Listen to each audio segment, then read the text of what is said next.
the sentencing of 45 pro-democracy activists in Hong Kong marks a dark chapter in the city's political history.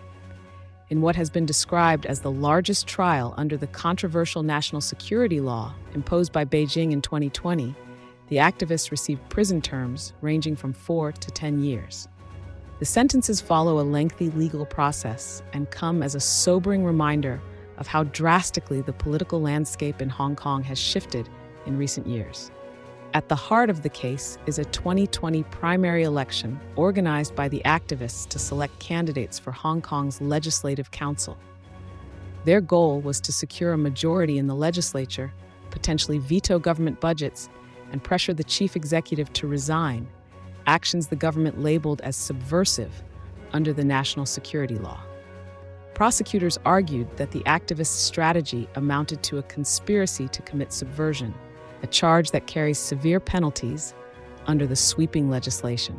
Among those sentenced was Benny Tai, a former law professor and one of the key architects of the 2014 Umbrella Movement, who received the longest sentence of 10 years.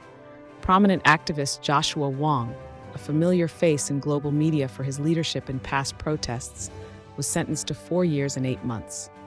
Gwyneth Ho, a journalist turned activist who had gained attention for her fearless reporting, was handed a 7-year sentence. The case has drawn widespread condemnation from the international community. The United States criticized the trial as politically motivated and called for the activists' immediate release.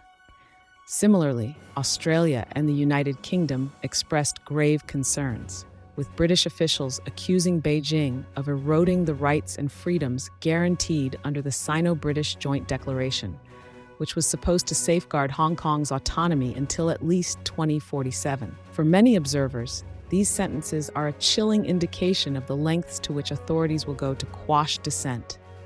The national security law, introduced ostensibly to restore stability after months of mass protests in 2019, has become a tool for silencing opposition voices.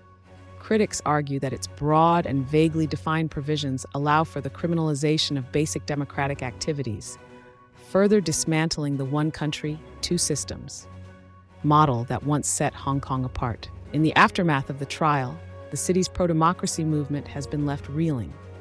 With many of its leading figures now behind bars, the future of political activism in Hong Kong remains uncertain.